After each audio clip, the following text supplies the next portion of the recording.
Oh, say, can you see by the dawn's early light what so proudly we hailed at the twilight's last gleaming, whose broad stripes and bright stars through the perilous fight o'er the ramparts we watched were so gallantly streaming, and the rockets red glare, the bombs bursting in air, gave proof through the night that our flag was still there. Oh, say does that star-spangled banner yet wave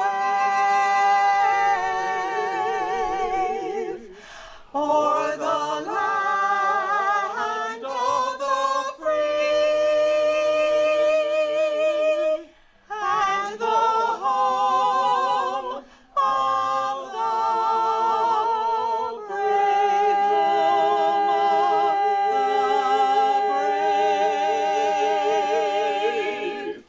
Welcome, everybody. You know, I look out over here, like you, I'm not getting any younger. And I think of so many that have come here for the last 40 years. This is our 40th anniversary. And I know I'm going to miss some, but I think the Palmentieri brothers that were here all the time. And George Nestor, the most decorated soldier in Atlantic County. And I think of Mike Shula, who has never missed. So there's a lot, and most certainly my mentor, Dick Squires, who the cemetery is named after. And I guess we'll all see each other in the by and by real soon. And I used to announce, Pearl Harbor survivors, please stand up.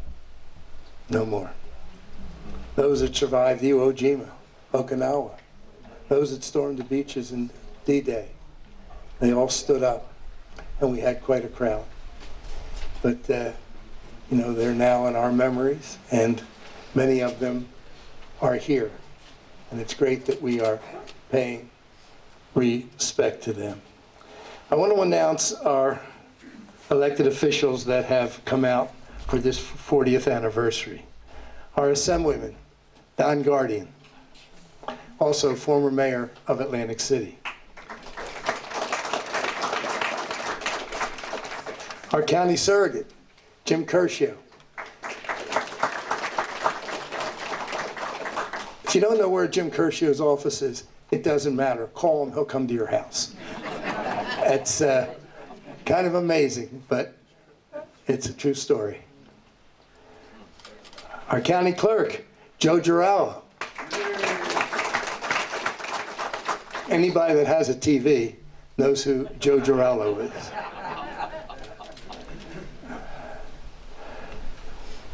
We have Commissioner Vice Chair Maureen Kern,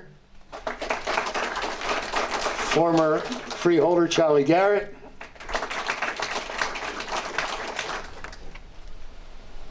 we have Commissioner June Burns, and we have her sister, Brigantine Deputy Mayor Karen Bew. We have Commissioner John Risley, Atlantic City Councilman George Tibbett. We have Charlie Pritchard here, former mayor of Hamilton Township. And we now have, as we usually do, an invocation by John Ash. Before I do, I want to just say who else is here. And then when you put it on two papers and one's behind the other. I don't know what I was thinking. Veteran Service Officer Bob Furlow. Bob and I were pals since high school. And interestingly, the way things work, I went to college and he went to Vietnam. I see our Superior Court Judge, former Superior Court Judge Mark Sanson. Mark, stand up for a minute. I want to say something. Stand up. By the way, it's not about you anyway. How's this for a story? Mark's dad, he had Sanson's Bakery at Atlantic City. He married his mother on a Sunday. He went off to war on a Monday and didn't see anybody for 5 years. Kind of amazing the sacrifices people have made. We also have Veterans Advisory Board Chair, Mike Bongiorno. And good day to you, Mr. Bongiorno. Veterans Advisory Board members, please stand up. Don't be bashful, thank you. Members of American Legion Post 286 Color Guard from Hamilton, please stand up.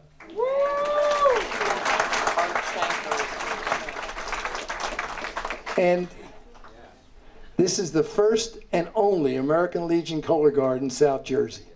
So thank you very much, and we'll see you every year. We also have the present mayor of Hamilton Township. Why do I always want to say Mays Landing like everybody else? Hamilton Township. Most people hear of it and they think of Mercer County. Why there's two, I don't know. But I also want to know why there's two Tilton roads a half a mile from each other if you go down Shore Road. Doesn't make sense. Just to make sure you get confused. I do have some thoughts. These remarks, I hope you take it for the way I mean it. And then we will have the national anthem, which is obviously more important than anything I have to say. But I want to say it before I forget it.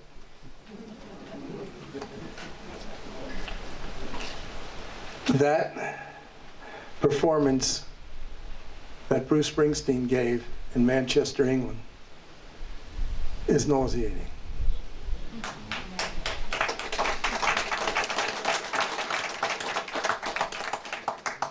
This is not the first time he made his remarks about this country, how awful we are, how treasonous our president is. That's probably because this country has treated him so poorly. Forbes just said that he is worth $1.1 billion. And he goes on foreign soil and complains. If it wasn't for us, that complaint would have been in German instead of English. But short memories.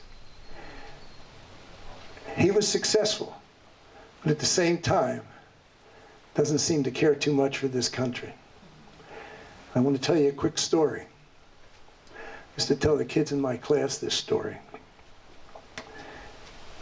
Franklin Roosevelt was president right after, during Pearl Harbor, prior to Pearl Harbor, after Pearl Harbor. And after the Japanese bombed Pearl Harbor, Franklin Roosevelt signed an executive order. Executive Order 9066, which meant all peoples of Japanese ancestry, even in this side that were born here, American citizens, would have to sell their property, sell their farms, sell their businesses, pack one suitcase, and be herded in to 10 concentration camps. It's kind of amazing that anything like that can happen. But I'm going to pull this together Remember what I said about Bruce Springsteen and his great success. These Japanese Americans, one of them said, "We love this country, although it doesn't seem to love us." And they demanded an opportunity to fight for America. But they were segregated, separated, and they could form their own unit. The unit is the 442nd Regimental Combat Team. I want you to listen to this. They fought ferociously. The Lost Battalion we all know about because we read about it in our history books. Group of Americans, white Americans, surrounded by German machine guns. They were told to go up there. They went up. 800 casualties, but they rescued 221 Americans. I'm going to go on with this. This was a unit, the 442nd, the most decorated unit in American history. Absorb that for a moment. In the end, there was 1,000 in, 2,000, 3,000. Their peak was 10,500, but they didn't all serve together, in and out. 21 Medal of Honor winners. Repeat that, 21. Maybe it'll mean more if I say it incorrectly. 21 Congressional Medal of Honors, but it's just the Medal of Honor. 8,000 Purple Hearts. So, something to think about. And when this happened and the complaints that occurred, the comments were repulsive. So what? A Jap's a Jap. So we have a lot to atone for in this country. And our soldiers of African American descent, our soldiers of Indian descent, the way they were treated. Well, hopefully it's a new dawn and we all realize that we're all Americans. All Americans. And I want to repeat this, please. 21 Medals of Honor. Ain't easy to get.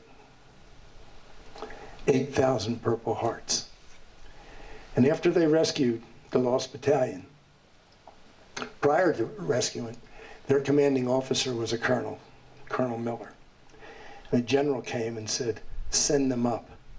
And he said, "It'll be suicide for them." He said, "Send them up."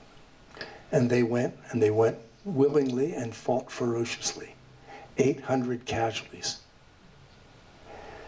When they got back to the States, I think they were at Fort Bragg or Fort Sills, I don't remember. But the general came over to the colonel, and the colonel saluted him.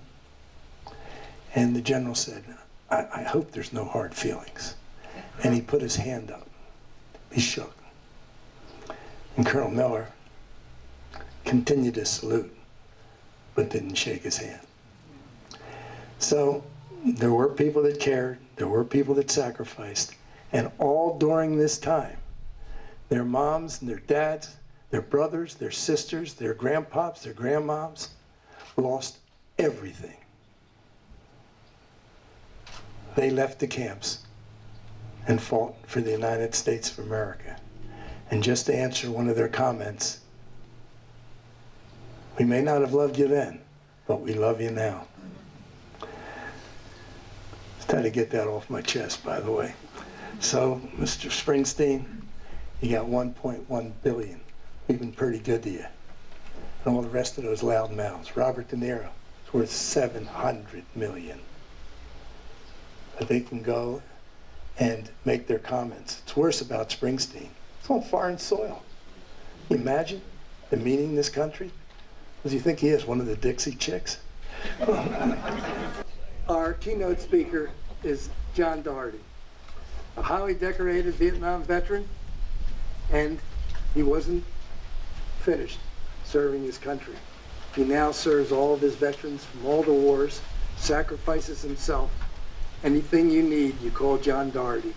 And very proud to have him speak, especially today, the 50th anniversary of the ending of the Vietnam War. John, come on up. Thank you. Hey! How are y'all? I don't really need this. I got a fat mouth. Anyway, I'm in such distinguished company that I wore my Canadian tuxedo today for you. Anyway, why should we remember veterans on Memorial Day? Why should we remember Vietnam vets in particular? Well, I want to thank the county executive, all the county politicians and elected officials, Linda, who was on my case every day for the last to make sure I got here on time, for inviting me. I have a lot to say, about 1 million words, but I'm not going to do that to you today. I have been representing and advocating us as veterans for over 4 decades, for 44 years. My wife just told me recently, because people will say to us, thank you for your service. I never knew what to respond. So she said, why don't you tell them it's your honor or your privilege? So boy, does that make sense. It was my privilege, it was my honor. It was not my honor when I came home in November of 1970 because many of us, and I'm sure a lot of the rest of you I hate to say suffered, were given the same lack of respect as I was. We should remember us. For the length of time that I've been doing this, and my first client, believe it or not, was a Spanish-American war veteran from 1898. And he died 3 days after I did the paperwork, unfortunately. Great guy. He married young. He robbed a cradle. But I got his wife DIC, Dependent Indemnity Compensation, after I filed this paperwork. And I was happy about that. And that was 107,000 claims ago. I won 96% of them. I'm not a nice guy, okay? I found out a long time ago, after the 3rd time I got shot down, that you can't be a nice guy and survive. You gotta survive, because then you can help the people around you. In any event, how do we remember Memorial Day? Well, we should remember Vietnam vets because like that Spanish-American guy who I handled in 1981, 82, 81, I think it was, like all of the World War I vets who I used to handle, all the POWs, all the chosen few survivors, all the Marines, all the sailors, all the Army, all the Air Force, our ranks are thinning, particularly we Vietnam vets. And I'm sitting here looking at people who look familiar to me, but I'm not seeing all the faces I used to see. So we have to remember veterans, particularly on Memorial Day. And let me tell you how I remember my Memorial Day. In fact, 55 years ago, yesterday, I was doing a combat assault in the Mekong Delta out of Kamau, the Kamau Peninsula. We headed west, and let me explain. A combat assault in my company was 5 slicks, 5 troop carriers, 2 gunships, and a command and control who flew 350 feet and directed where we were landing and everything. And so 55 years ago, we had 38 Rangers. We had a 5-man MAC-V team, it's Military Assistance Command Vietnam, and there were 75 of us that went into the LZ. 16 of us came out.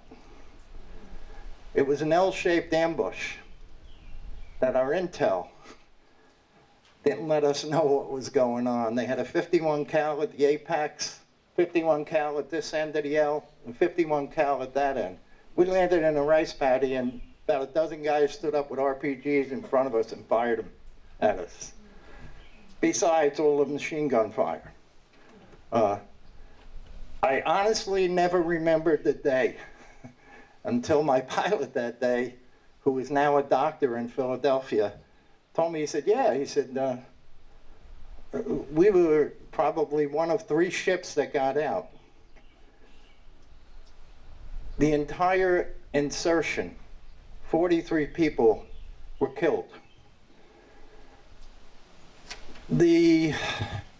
Well, 59 people were killed or wounded. 16 of us came out of it.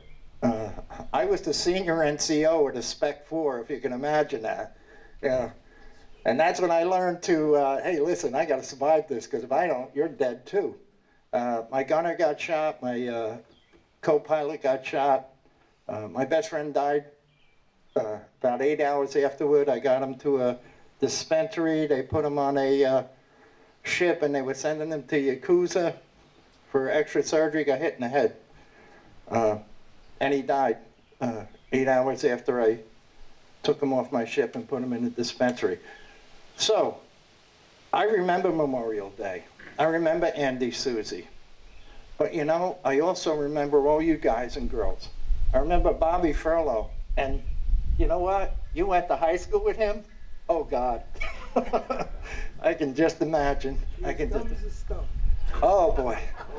Well, some things never change, Bob, but I love you anyway, man.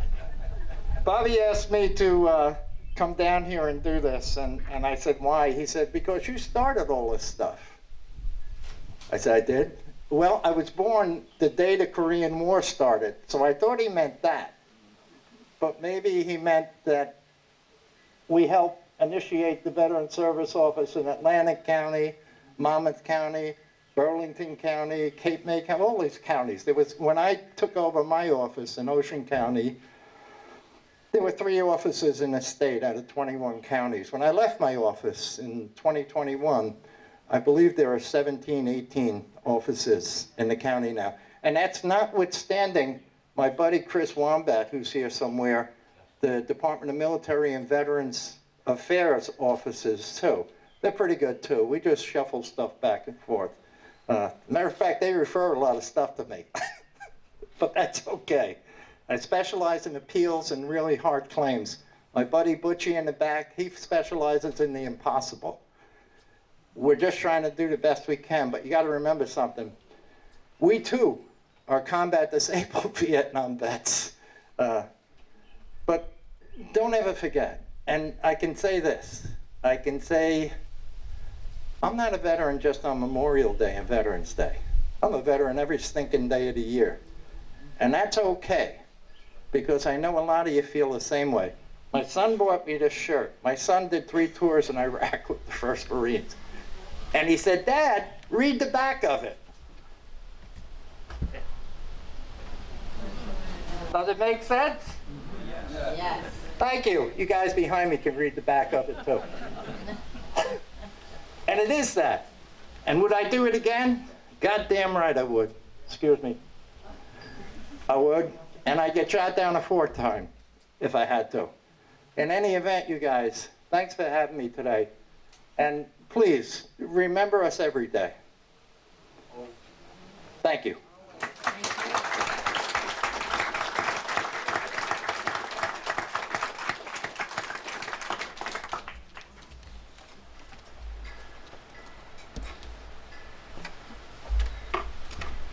Just another ordinary individual doing extraordinary things. That's what America's all about. And that's why we are the greatest country on the face of the earth. We're trying. We're trying hard. We've made errors. Who hasn't?